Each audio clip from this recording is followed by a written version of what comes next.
Good evening and welcome to ITV News. This is Wednesday night's calendar. And here are tonight's main stories. A hammer blow for the region's steel industry with EU plans for a 50% tariff on imports. Yes, it's been described as an existential threat to the industry. I'll be bringing you reaction from Scunthorpe. Dangerous waiting game. The patient who says her eyesight is at risk because of hospital delays. When I did see the consultant, he did go mad. He said, you know, you should never have been left this long, but the sight hasn't come back as good as it was. So if I walked into you, what were your intentions? To let you off inside. Have a go hero. A patient who helped foil a terrorist bomb plot in Leeds is awarded a medal for bravery. And his biggest loss yet, how former Rotherham, Leeds and Mansfield manager Steve Evans shed 7 stone in 7 months.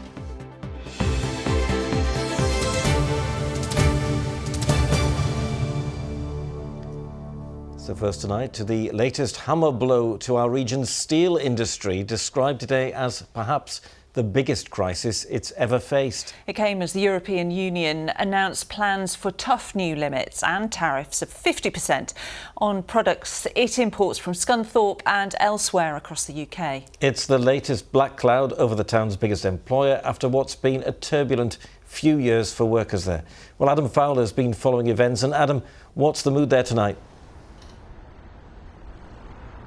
Well, it's sombre, as you can imagine, and this is just the latest in a long line of setbacks for the 2,700 workers based here in Scunthorpe and, of course, in the steel industry across the region. It was only in April that furnaces here were within hours of closure before the government took control of the company from its Chinese owners, Jingye, and of course they only owned it because it already fell into financial crisis back in 2019. And of course, it was only last month that the government took control of steel plants in Rotherham and Stocksbridge as well. And now this. The EU has apparently lost 18,000 jobs in the steel industry across the trading bloc due to cheap imports from China and Turkey primarily. Its response is to halve the amount of steel that it's accepting from abroad, and anything after that will get slapped with a tariff. Well, here's the reaction from Peter Brennan from UK Steel. This is potentially disastrous for the UK steel industry. The reality is that the EU is the destination for 78% of our exports. If we can't sell that steel to the EU anymore, we need to find a new market, and there aren't many markets around. If we can't produce the steel and there's no market for it, then there's no need to make it, and there's no viable way to continue. So this could mean potentially very difficult decisions for the steel companies. Of course, it's not a done deal yet. The proposals will have to be voted on by EU member states and approved by the European Parliament. And somebody who's hoping that there can be a way out of this situation is Charlotte Brumpton-Childs, a former steel worker herself. Now, Charlotte, do you believe there is a way out of this situation? I certainly hope so. We'll be talking to government tomorrow about what safeguards can be put in place to protect the UK steel industry. As we understand it, the UK is not the intended victim of these tariffs, but an unintended consequence of a blanket approach to tariffs on steel. The EU is our biggest export market, and places like British Steel, Tata Steel and Liberty rely on free access to the EU to be able to make a profit. We've seen the government taking control of certain companies. How radical does its approach need to be now? We need a really fresh approach to steelmaking in the UK. We are hotly anticipating the UK steel strategy, which we expect in the autumn, to reinvigorate and refresh the steel industry. We need action on energy prices. We need progressive procurement policies that ensure that we're using British steel in British infrastructure. But this tariff and the move by the EU is another barrier put in place for the UK steel industry. And just finally, are you optimistic? Always optimistic. Okay, very good. Well, there you go. Yet more bad news for the steel industry tonight here in Scunthorpe and in Rotherham and in Stocksbridge. Not for the first time, facing uncertainty. Yes, always a worrying time. Thanks very much indeed to Adam Fowler in Scunthorpe there. Well, Fred Dimbleby, our political correspondent, joins us now from Westminster. And Fred, how big an issue is this for the government? Well, I think it's potentially hugely significant. Remember, this is a government that likes to talk about growth. It likes to talk about investment in the economy. And if this does go ahead, it damages that. It's also awkward for the Prime Minister because he spent a lot of his time trying to build better relationships with the European Union. And again, if these tariffs are put in place, it would show that that strategy may not be working. In terms of government response, so far we've heard some vague mentions of some retaliatory measures, but I think they believe that they have an opening, a gap, that they can negotiate their way out of this. Just listen to one Yorkshire MP who's also a government minister who was asked about it this morning.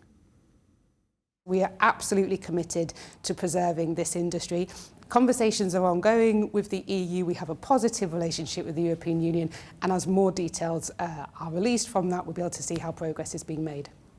But look, as you heard from Adam there's already pressure on the government on this. The Conservative Party wrapped up its conference in Manchester. I've just come back from that, and there the Shadow Business Secretary spoke to ITV News. He said the Prime Minister needs to sort this, and quickly. Well, I think it is a crisis. There's no future, regardless of who owns the steel, without access to that important European market for us. The Prime Minister, as soon as he touches down from India, it's good that he's out there helping to boost British trade. The second he touches down, he needs to solve this crisis. As he mentioned, the Prime Minister is in India at the moment. When he touches down back in the UK, he will be looking at this as an issue. As Charlotte mentioned earlier, the industry minister, is meeting with the steel sector tomorrow. So we will see what comes out of that. He'll be listening to their concerns and their views. But the government will want to get a hold on this as quickly as possible because it does pose a real threat to a vital part of British industry. OK, Fred, thanks very much indeed. Fred Dimbleby there at Westminster for us. Some more news from around the region now, and a man accused of murdering a mother and her 3 children in a house fire in Bradford died of a heart attack in prison, an inquest has heard.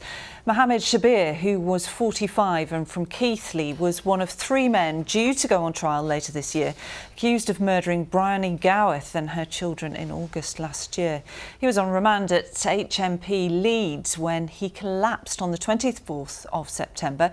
Shabir was taken to hospital where he died after going into cardiac arrest. A 20-year-old man has been arrested after 3 women reported serious sexual offences on the same day in the Hyde Park area of Leeds. Three linked assaults reportedly happened in Woodhouse Moor in the early hours of the 2nd of October. The man who was arrested remains in police custody. West Yorkshire Police are urging anyone with information to come forward. A man accused of murdering a Syrian refugee in Huddersfield has told a court that he thought the victim had a large knife inside his waistband. Ahmad Al-Ibrahim had been in West Yorkshire for just 2 weeks when he was stabbed in the neck in broad daylight in Huddersfield. Alfie Franco, who denies murder, told Leeds Crown Court he pulled his own knife out because he thought he was going to be attacked. The court was shown CCTV from nearby shops of the incident and heard that 16-year-old Ahmad was unarmed when he was killed. The trial continues. You're watching Wednesday night's calendar. Thanks for being with us. Still to come tonight, the only loss he'll ever celebrate. Former Leeds and Rotherham manager Steve Evans tells Calendar how a chat with his wife helped him lose 7 stone in 7 months. We spoke about being around for grandkids, and fitness for me wasn't a word that you'd have put together, but we said, right, let's speak to the best people we can, really for health, for lifestyle, but it has to be a lifestyle change. Now, on the back of protests over the future of services at Goole Hospital, one woman says that delays she's experienced has put her own eyesight at risk. Marie Cochrane has macular degeneration, a progressive eye condition. In her right eye, she has only her peripheral vision and needs regular injections in her left eye to try to stall the condition getting worse. But she says she was waiting 10 weeks instead of 6, which she claims has caused deterioration. It comes as residents have been protesting for nearly a year now over concerns that services could be cut back. Vicky Smith reports. Over the summer, Marie's been making the most of life while she's still able to see. But she says the sight she has left has been affected after waiting for an appointment for an extra 4 weeks for what should be a regular injection. Kept ringing up and begging for one because my eye was deteriorating fast. When I did see the consultant, he did go mad. He said, you know, you should never have been left this long, and made sure that I got an injection the next day, which I was grateful for. But the sight hasn't come back as good as it was. It's really important, though, if you're offered those injections, to be able to get them at the right time. Because if you don't get the injections, then what happens is your eyesight will deteriorate as those blood vessels grow and start to prevent you from seeing properly. Many people in this town have concerns about what will happen to their hospital. Whose hospital? Our hospital! What do we want? There have been repeated protests since December, when some staff claimed they were told about potential plans to close some wards. Since then, campaigners say many have been offered appointments in Scunthorpe or Grimsby, Marie being one. Before finally getting her injection sorted, she was asked if she could see a consultant in Scunthorpe, which she had to turn down because she can't get there. The NHS has consistently said there are no plans to close the hospital, but bosses have been consulting on its future, saying healthcare and Goole is changing. For Marie, she wants to make sure those changes don't leave parts of the community feeling stranded. To have to go to either Grimsby or Scunthorpe or Doncaster or wherever is not, you know, it's not easy for a lot of people, and it won't be easy for me. I'd have to rely on somebody to take me there or get a taxi, which isn't cheap. So, yeah, we've got to fight. The Humber Health Partnership has previously tried to reassure protesters, saying it's focusing on making sure local people attend outpatient clinics and bring more provision into Goole. But many say they still feel uncertain about what the future holds for their hospital and for their health. Vicky Smith, ITV News, Goole. York's Christmas market could be cancelled if blue badge holders continue to be barred from the city centre. Council leaders said they couldn't justify holding an event that excluded some residents. New restrictions put in place by North Yorkshire Police mean only emergency service vehicles will be allowed into the city centre during the Christmas period. North Yorkshire Police say it's to protect against terror attacks during the event. Officials will now look at how blue badge holders can access the markets safely. Now, the country's butterfly population is in crisis. That's according to conservationists. There's been a rapid decline in numbers because of factors like a loss of habitat and overuse of pesticides. Landowners and gardeners are being urged to adopt a more natural approach to encourage butterflies, which play a vital role in the ecosystem as pollinators and as an important source of food for other creatures. Kevin Ashford reports. Colourful creatures that are crucial to keeping our environment healthy. Butterflies play an important role in the natural world, according to Paul Norcliffe, who's a butterfly expert at the Tropical Butterfly House at Anston, near Sheffield. The great indicators of how healthy the environment is, how clean the air is, but also the great pollinators as well. Just like bees, because remember, we all need plants for oxygen. So butterflies, when they go to a flower to get the nectar out of it, they take the pollen with them, as bees do, and help to propagate other plants. So they're great pollinators and they're great indicators of the health of the environment. So they're very, very important. Butterfly numbers, however, have been falling dramatically. Government research shows that some farmland butterfly species in England have declined by 47% in the last 30 years, and some woodland species have fared even worse, shrinking by 57%. A simple patch like this is great for butterflies because we've got some rough grass that's been left long. Conservationist Ajay Tagala is a TV presenter and an ambassador for a charity that's dedicated to saving butterflies, moths and their habitats. Butterfly conservation is terming this a butterfly crisis because the numbers are declining so dramatically. Small tortoise shells, which a few years ago I remember seeing loads every year, we hardly ever see them now. And that the immediacy of it, the speed at which they're declining, is really very concerning. Though experts say there are a number of reasons for the decline in the butterfly population. They include a loss of habitat, an overuse of pesticides and changes to our climate. They've all led to a very serious problem. That's the problem. What, however, is the solution? Well, local authorities could reduce the number of times they cut verges, leaving plants like nettles where many butterflies lay their eggs. The government body Natural England says that sort of simple step can be wildlife friendly and cost effective. Farmers using fewer chemicals will save them money, leading to more profit on the crops that they grow.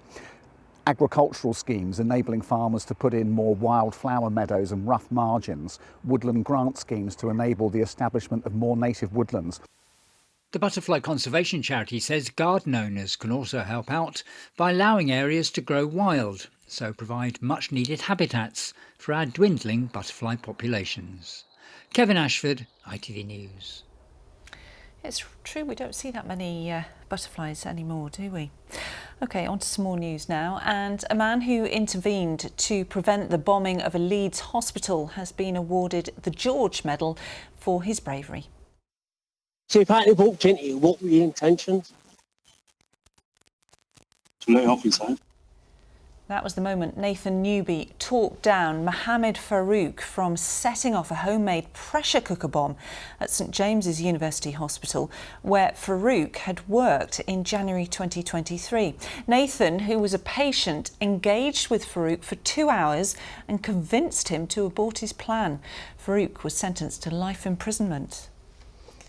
Now, talking of acts of bravery, 2 women have received a King's Commendation for tackling a violent armed intruder in a Sheffield school. Alicia Richards and Molly Bulmer stepped in when a former pupil, Lewis Malott, burst into Burley Academy and attacked a 12-year-old girl with a shard of glass. Well, despite being stabbed 10 times, Molly restrained Malott with Alicia's help until the police arrived. Martin Fisher's been talking to Molly, and we must warn you, this report does contain footage of the attack as it happened. It was a day Molly Bulmer will never forget. She works for Sheffield Wednesday Community Foundation, going out to schools, and was one of 2 adults who intervened to stop the attack. Now her bravery has been recognised by the King. So Molly, what was it like getting the news that you were going to receive the King's Commendation? Wild. Complete shock, to be honest. Didn't expect it at all. Yeah, still not quite sunk in, I don't think. Did you open that letter? Was that how it happened? Yeah, I thought it was jury service or something. So, yeah, I didn't expect it at all. 17-year-old Lewis Malott came to Burley Academy armed with a shard of glass concealed in his sleeve and used it to launch a frenzied attack. Molly tried to restrain the teenager and ended up being attacked herself. What's your memory of that day? Yeah, just started as obviously a normal day, and then I think for the remainder I was just in shock. So it's wild to think now that's actually what happened. You've seen the CCTV, I suspect, many times. Can you believe that you're looking at you and what you did? No, like I say, I can't fully remember like doing any of that. So when I saw it, it was a bit like, oh, okay, that was all right. Malott was later found guilty of attempting to cause grievous bodily harm and given a 10-year extended sentence. Would you intervene again? I'd like to think so. I don't know. Like I say, at the time, I didn't rationally think about doing that. It's just kind of what happened. It just sort of like how my body took over, really. It is always in the back of my mind now. It's definitely not put me off though, because that's why we do the job that we do. That's why we're there, to work with like vulnerable children and give them options. Are you naturally brave then? Or? I don't think so, no, not really. No, not at all. Just like I say, just an instinct, I think, that took over. Molly's act of selfless bravery that day in Sheffield now getting royal recognition. Martin Fisher, ITV News. Yeah, and 100% deserved too. Some sports news now, and the Leeds Rhinos standoff and goal kicker Jake Connor has described being named as Super League's Man of Steel last night as crazy.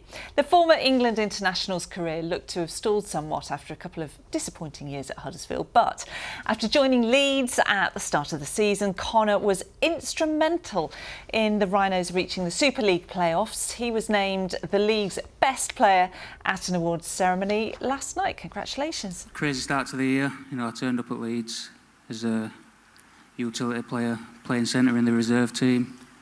So if you'd have asked me then if I'd have picked up this award, it'd have been a definitely no. I had to put my ego aside and, get my head down and put the work in. And I just think I didn't want to leave out anything out there this season, and I feel like I did that. I went after it. Yes, well done to Jake. Now, finally tonight, he's known throughout the football world as a larger-than-life, sometimes brash, often loud manager. But since being sacked by Rotherham in March, Steve Evans has gone, well, quite a transformation. Steve, who once weighed over 20 stone, has lost 7 stone in just 7 months through exercise and a healthy diet. But as he told our sports correspondent Chris Dawkes at his home in Peterborough, Steve is now ready for his next managerial challenge. So was this a conscious decision to lose weight? Yeah, listen, I came out of Rotherham. Within 24, 40 years, I'd sat down particularly with my wife, and we spoke about lifestyle, and we spoke about being around for grandkids, and further outside of work, how could we do that? In football, losing isn't something to celebrate, but for Steve Evans, losing over 7 stone in 7 months is a big win.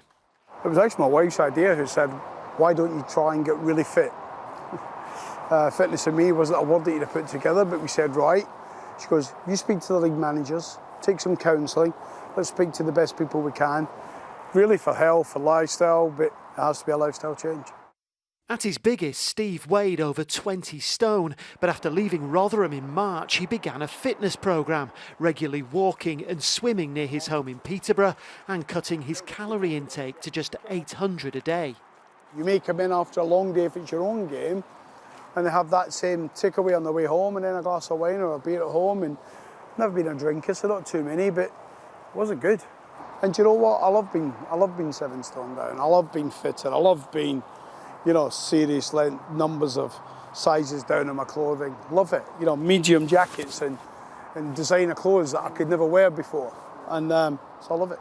So does the sombrero still fit? Yeah, it's a bit big now. It's a bit big now. It's a bit heavier then. Steve's worn various hats during his career. Since starting out at Stamford in 1994, he's managed over 1,000 games at 9 different clubs, including Rotherham, Leeds and Mansfield. But the 7 months he's been out of work is Steve's longest in over 20 years, and his feet are getting itchy. I'm in a place where I need a project. Whether that project is a club that's not reaching where they should be, whether it's a club at the wrong end of the table and board of directors and chairman and owners have fear, like Phil Wallace did at Stevenage, of getting relegated, like Tony Stewart did it at Rotherham. I'm ready for the right project, but to me it has to be two-way, but it's always had to be two-way. I won't pick my next club. My next club will choose me. They'll miss you if you go off from work. They'll miss that hour and a half with me every morning. And I'm sure as they started with long legs like giraffes in their own West Highlands, I think they'll be saying, Dad, we won't miss these early mornings. And the worst part for them is to come. I've had the summer weather. We've had a glorious summer, glorious weather. And of course the winter's coming now. But that's also time for the manager's coat, big hat, get on the training ground and celebrate the last minute winner. Nothing beats that. Well, life outside of football appears to be suiting Steve Evans, but it seems like he's ready to step back in, even if it does mean being sent to the doghouse by these two. Chris Dawkes, ITV News, Peterborough. Certainly does love a challenge, doesn't he? I don't think I would have recognised him, Lara. No, 7 stone in 7 months. That's a lot to shift, isn't it? And do you notice he had quite big guns as well there? I did, but it's those dogs that have done it. They've helped him with the weight loss, haven't they? Absolutely they have. Right then, let's get the weather forecast now. Let's join James Wright. Today's forecast: seafood and sugar cube towns. TUI sponsors ITV Yorkshire Weather. Hi there, good evening. We had a bit of a front drift through overnight. We were hoping for a bit more of a clearance, but we saw a little bit of stubborn cloud holding on. There was some decent sunny spells, and there'll be more to come through the rest of the week and into the weekend. We might pick up a little bit of cloud though from the North Sea. High pressure dominating, the centre of that high sort of edging towards us as we head towards the weekend. And as it takes a little bit of a northeasterly path, it'll help to just take all those fronts way to the north of us. So that's what I mean, we can see some nice settled weather to come over the next few days. Overnight tonight we will see a mixture of cloud and clear spells, enough clear spells to see temperatures drift into high single digits in one or two spots, but there is enough of the breeze coming over the hills just to stop things getting too chilly. Tomorrow then might be a little bit misty up on higher ground, but on the whole it's looking like a half decent Thursday.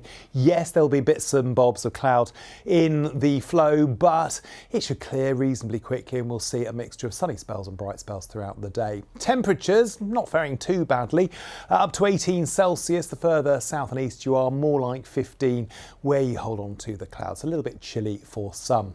Kind of rinse and repeat on Friday. High pressure is edging towards us. I think we should see some good sunshine across our patch. Highs of 18 Celsius, so that's going to feel nice in the sunshine. But we do take a bit of a dip because we might start pulling in a little bit of a sea breeze and eventually a little bit of cloud in from the North Sea. That pattern of settled weather is going to last into Sunday, but expect with very light winds some rather heavy mist patches by dawn. TUI sponsors ITV Yorkshire Weather.